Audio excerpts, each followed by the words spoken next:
अब हम पढ़ रहे हैं डेप्रिसिएशन के क्या असर होते हैं हमारे फॉरेन ट्रेड पे। तो डेप्रिसिएशन क्या होता है? Fall in the value of a domestic currency in relation to the another foreign currency in a floating exchange rate system. ठीक है, डिवैल्यूएशन कौन करेगा? डेलिबरेट पॉलिसी करेगी, policy action in a fixed exchange rate system regime. Depreciation is a market driven phenomenon.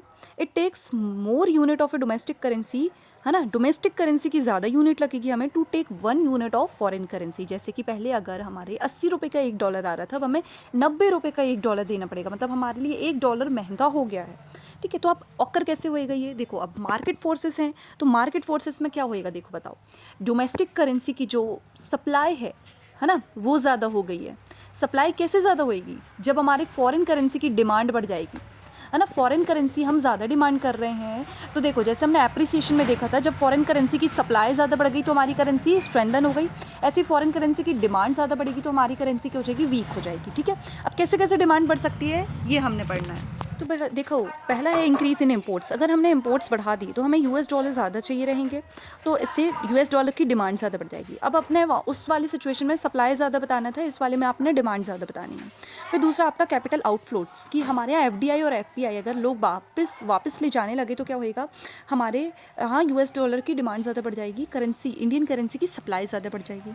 फिर तीसरा है lower exports. हमने लो exports किए तो हमारे फॉरेन करेंसी की जो डिमांड है वो ज़्यादा रहेगी, या फिर क्या रहेगा, मतलब सप्लाई ज़्यादा रहेगी हमारी करेंसी की, खुद की करेंसी की, या फिर इनकमिंग जो है इनफ्लो जो है कम होएगा, तो उससे डिमांड ज़्यादा रहेगी। फिर high inflation in India. Inflation अगर हाई है इंडिया में तो हमने क्या लगेगा, इंडियन गुड्स जो हैं एक्सपेंसिव हो जाएंगे ग्लोबली, प्लस हमारे लिए भी हो जाएंगे तो हम इम्पोर्ट्स ज़्यादा करेंगे, और प्लस दूसरों के लिए, फॉरेनर्स के लिए रहेंगे तो उन लोग एक्सपोर्ट्स कम करेंगे। प्लस फिर 5 है इकोनॉमिक या पॉलिटिकल इंस्टेबिलिटी। हमारे यहाँ इंस्टेबिलिटी है तो हमारे यहाँ क्या करेंगे? इन्वेस्टर्स लोग अपना पैसा वापस लेके जाएंगे। ठीक है, तो फिर 6 है हमारा लोअर इंटरेस्ट रेट। हमारा इंटरेस्ट रेट अगर लोअर है, देखो हाई इंटरेस्ट रेट में फॉरेनर्स अट्रैक्ट होते हैं, लो इंटरेस्ट रेट में उन लोग क्या करेंगे? इससे अच्छे तो यार हमारे वियतनाम में मिल रहे, तो हम वियतनाम में पैसा लगाएं अपना, सेम हम यहाँ पे क्यों लॉस खाएं? तो उन लोग अपना पैसा विड्रॉ कर लेंगे, मतलब $US की डिमांड बढ़ जाएगी।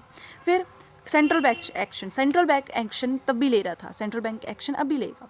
सेंट्रल बैंक एक्शन कब लेगा? जब हमारे यहाँ $US जो है ज़्यादा हो जाएंगी, तो बैंक क्या कर लेगा? बाय कर लेगा।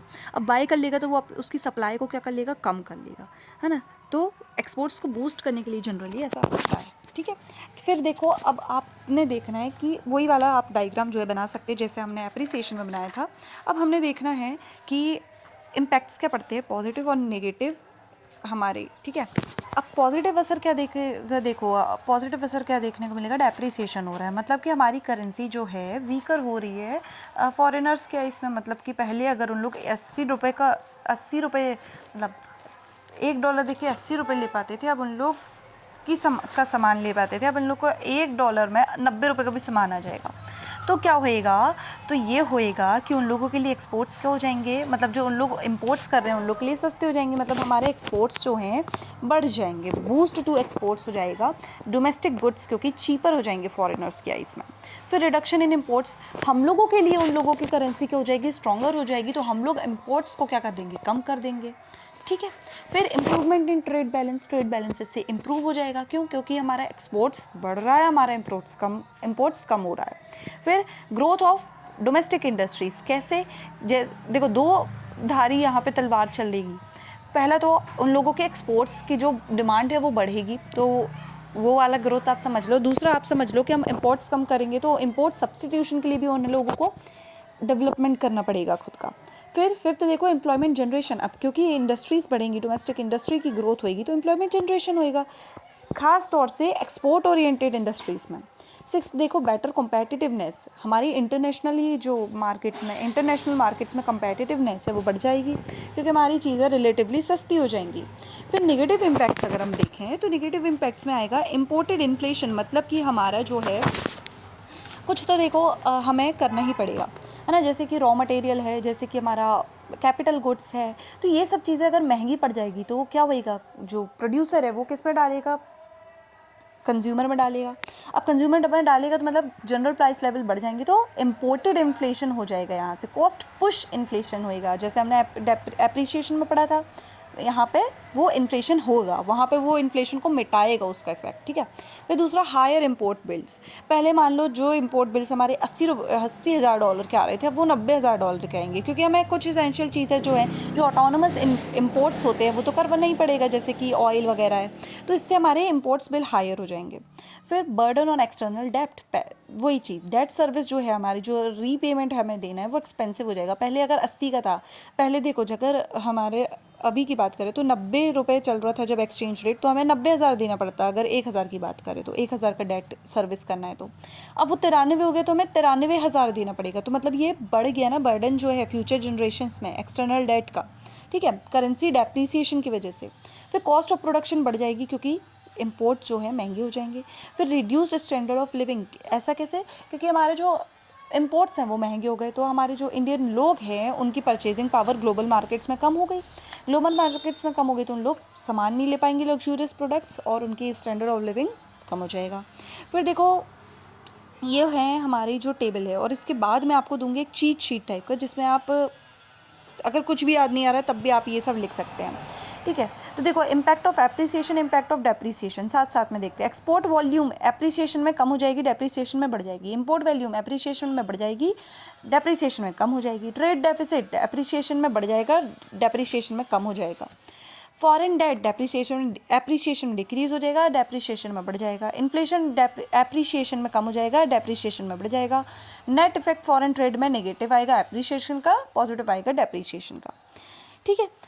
अब देखो जे कर्व इफेक्ट हमने पढ़ना था, तो जे कर्व इफेक्ट क्या कहता है कि पहले देखो डिवैल्यूएशन के पहले पहले सब ठीक रहेगा।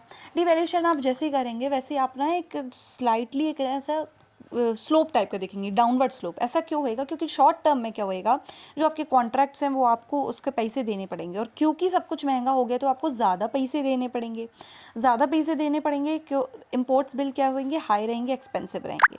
और एक्सपोर्ट्स की वॉल्यूम जो है एक साथ इमीडिएटली शॉर्ट रन में नहीं बढ़ती, इसलिए आपका इम्पोर्ट्स जो है आपका एक्सपोर्ट्स से ज़्यादा महंगा होएगा, तो ये ट्रेड डेफिसिट को वर्स कर देगा, तो मतलब डाउनवर्ड स्लोप आएगा। फिर अपवर्ड स्लोप कब आएगा, लॉन्ग रन में। लॉन्ग रन में क्या होएगा, एक्सपोर्ट्स की डिमांड जो है बढ़ जाएगी, एक्सपोर्ट्स की वॉल्यूम बढ़ जाएगी, और इंपोर्ट की डिमांड जो है कम हो जाएगी, क्योंकि कॉन्ट्रैक्ट जो है आप खुद कम को कर लोगे, तो एडजस्टमेंट हैपन होएगा, एडजस्टमेंट होएगा, और ट्रेड बैलेंस इंप्रूव करेगा। तो पहले ट्रेड बैलेंस वर्स होएगा और फिर ट्रेड बैलेंस इंप्रूव होएगा हमारे जे कर्व इफेक्ट का, ठीक है। तो ये क्या बताते हैं कि at first in the short run period trade balance first worsen and then in the long period it improves over time, ठीक है।